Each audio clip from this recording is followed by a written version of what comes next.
आज से 2500 साल पहले जब दुनिया में लोग कपड़ा पहनना सीख रहे थे, भारत ज्ञान विज्ञान का केंद्र था। तथागत बुद्ध विश्वगुरु थे और सोचिए किस तरह से उस समय, जैसे आज ऑक्सफोर्ड, कैम्ब्रिज, अमेरिका, लंदन लोग जाते हैं, उस समय दुनिया भर के लोग भारत आते थे। भारत का आर्किटेक्चर 20-20 फ्लोर की, 10-10 फ्लोर की बिल्डिंगें थी, लाइब्रेरी थी, कुएं थे पानी पीने के लिए, बड़े बड़े बुद्ध स्तूप बनवाए गए। आपको नहीं भरोसा होता है तो ज़्यादा मत जाइए, सम्राट अशोक के 84,000 बुद्ध स्तूप को छोड़िए।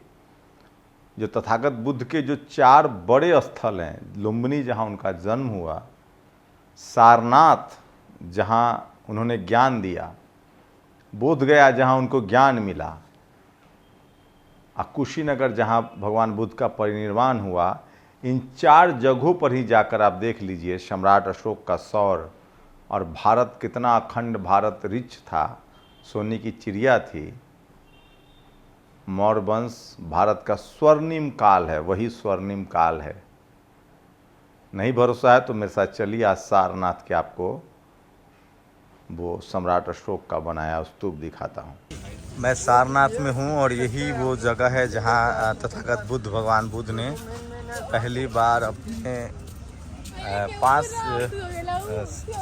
शिष्यों को ज्ञान दिया था। तो जो 5 धाम हैं, सारनाथ, बोधगया, तख्त और लुम्बिनी, जैसे लुम्बिनी में भगवान बुद्ध का जन्म हुआ, बोधगया में उनको ज्ञान मिला, सारनाथ में उन्होंने पहला ज्ञान दिया और कुशीनगर में उनका महापरिनिर्वाण हुआ। तो ये 5 जगह, और ये देखिए शानदार जो है उनका भव्य ये उनका मंदिर है, आर्किटेक्ट देख सकते हैं। और इसी को लेकर 17 अक्टूबर को भी एक पटना में बड़ी बैठक है बुद्धिस्टों की कि किस तरह से इन्रोचमेंट बढ़ता जा रहा है। वैसे ही कुछ तस्वीरें मैं दिखाऊंगा।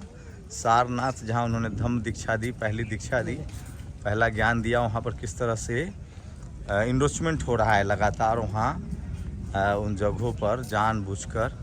तो ये जो सांस्कृतिक जो कब्जे की राजनीति है उसके बारे में बताऊंगा, लेकिन पहले आपको ये दिखाता हूँ। ये सारनाथ की दीक्षा भूमि है। 4 जगह माना जाता है कि ये देखिए तथागत बुद्ध के, भगवान बुद्ध जी ने जहाँ जन्म लिया, लुम्बिनी वो एक तीर्थ है और धाम है। उसके बाद जहाँ उनको ज्ञान मिला बोधगया में जाकर, जहाँ उन्हें इनलाइटमेंट हुआ, उसको बोधगया। और उसके बाद सारनाथ, ये सारनाथ है वाराणसी के पास।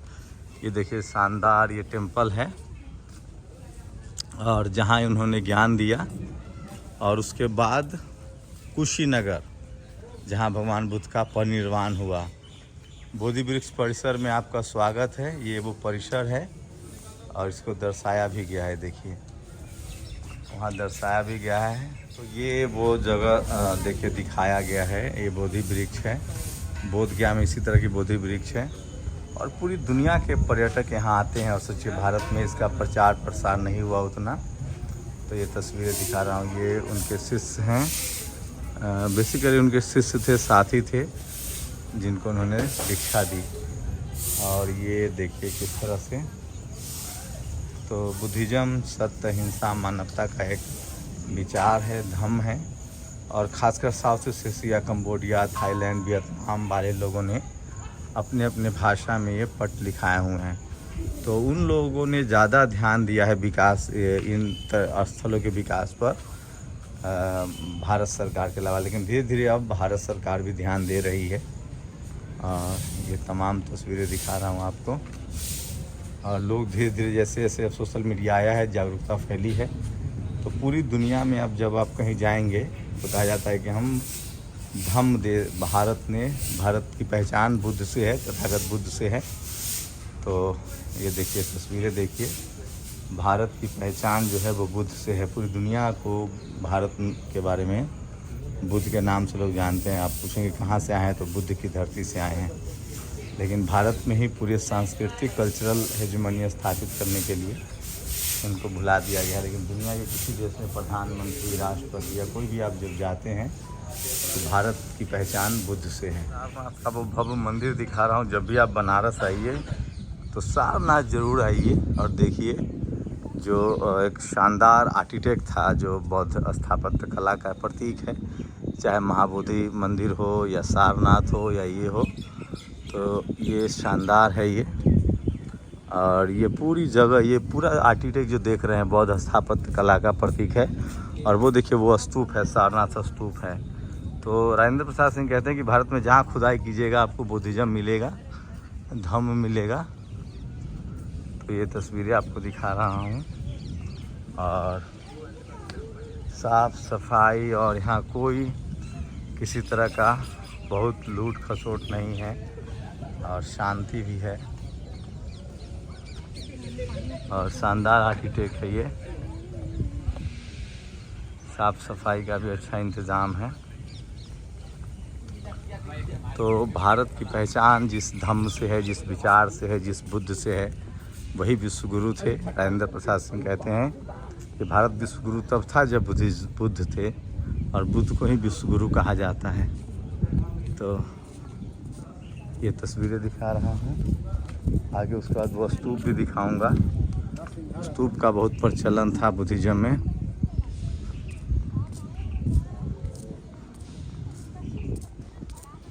तस्वीरें देखिए।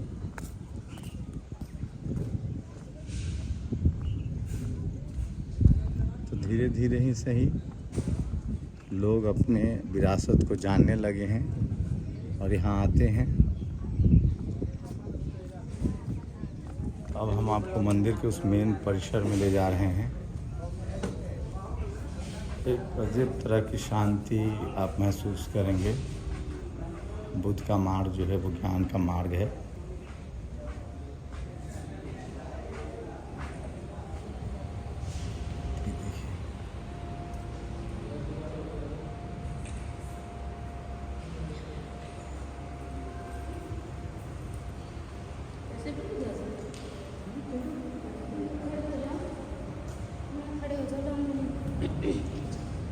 ये देखिए तथागत बुद्ध, भगवान बुद्ध से जुड़े तमाम चित्र दिखाए गए हैं। ये वो समय है जब भगवान बुद्ध का जन्म होता है।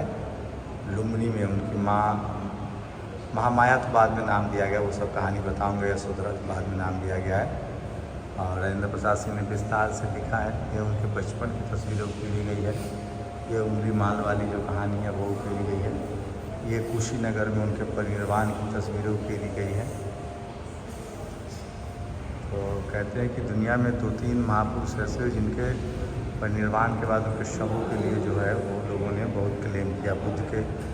ये वो महाबोधि वृक्ष के समय है जहाँ उन्हें ज्ञान प्राप्त हुआ। और ये वो तस्वीरें दिखाई है जब उन्होंने को लुम्बिनी छोड़ने के लिए मजबूर किया गया था।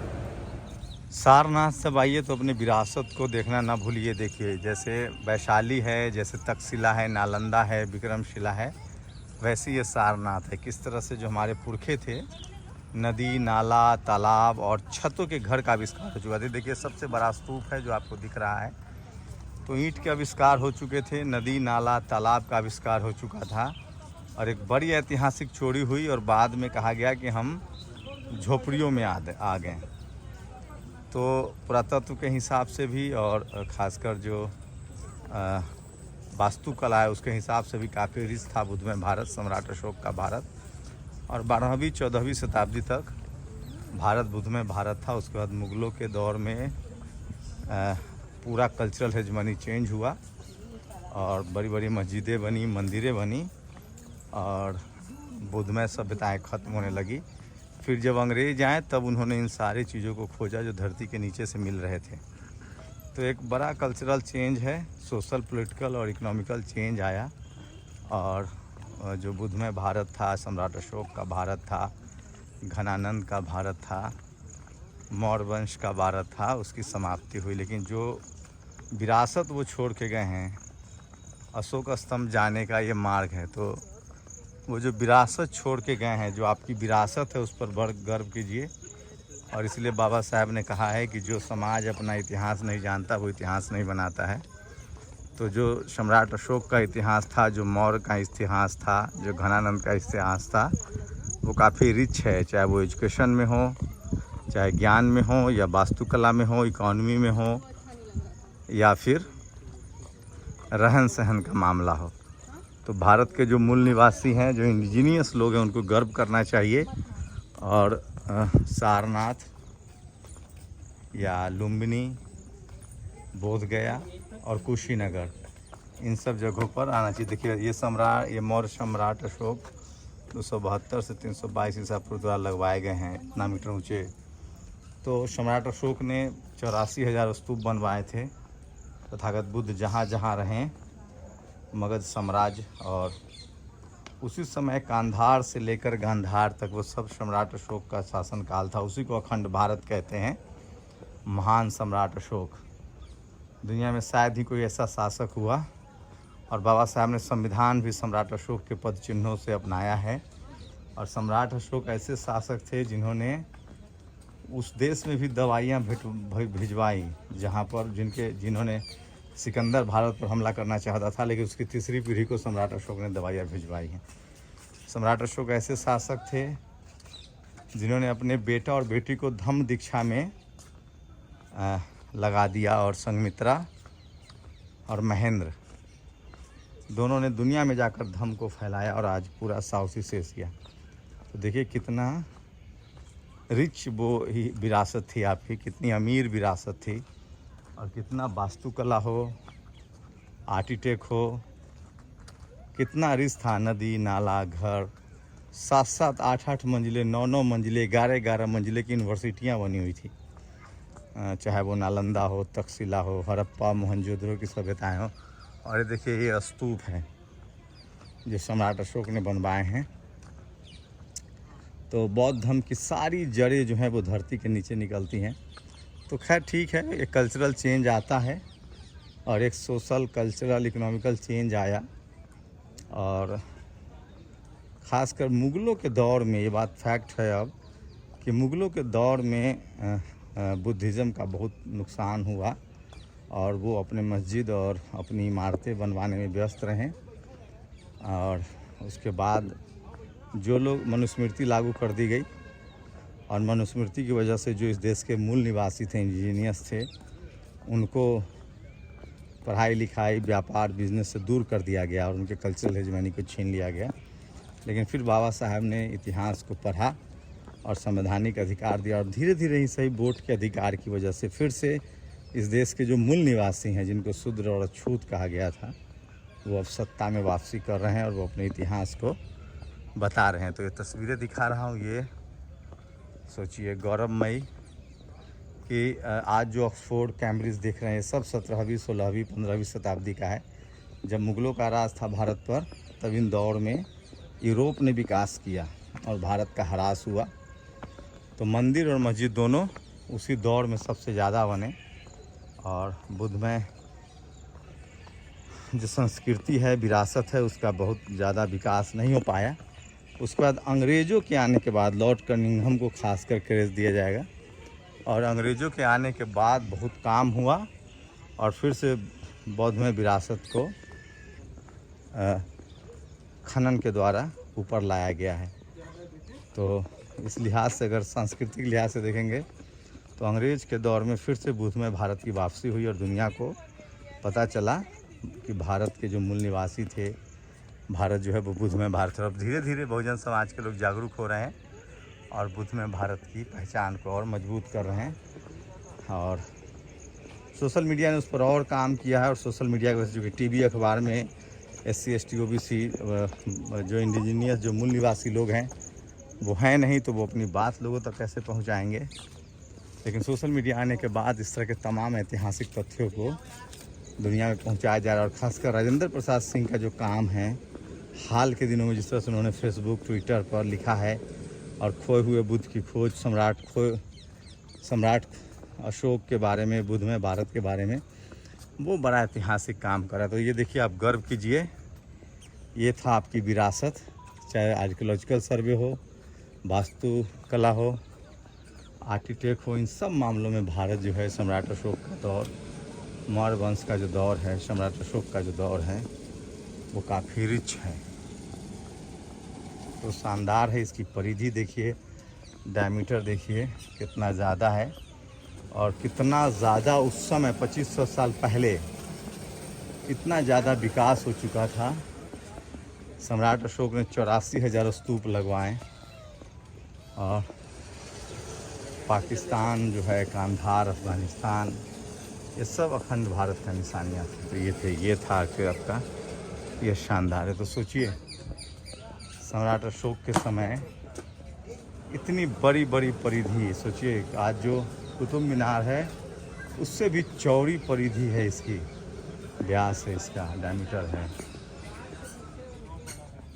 इसको धमेख्यू स्तूप कहा गया है। इस स्तूप के उत्खनन से प्राप्त सन 1026 ईस्वी का अभिलेख के अनुसार स्तूप का प्राचीन नाम धम्मचक्र स्तूप था। प्रथम धन उपदेश दिया था।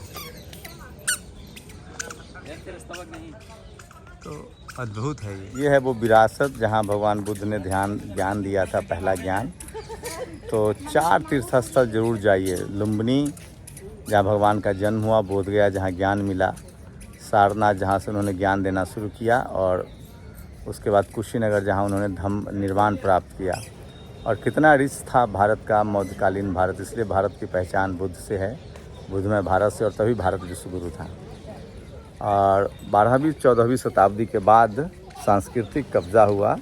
अब धीरे धीरे सोशल मीडिया और बहुजन जागरूकता की वजह से फिर से लोग अपने ऐतिहासिक विरासत को पहचान रहे हैं। शंभू कुमार सिंह, नेशनल दस्तक, सारनाथ। नेशनल दस्तक की आपसे गुजारिश है कि अगर इसको बचाना चाहते हैं तो नेशनल दस्तक को सब्सक्राइब करने के लिए रेड कलर के सब्सक्राइब बटन को दबाएं, फिर बेल आइकन की घंटी दबाएं। नेशनल दस्तक को बचाने के लिए बहुत जरूरी है कि हर खबर को शेयर करें, लाइक करें, कमेंट जरूर करें।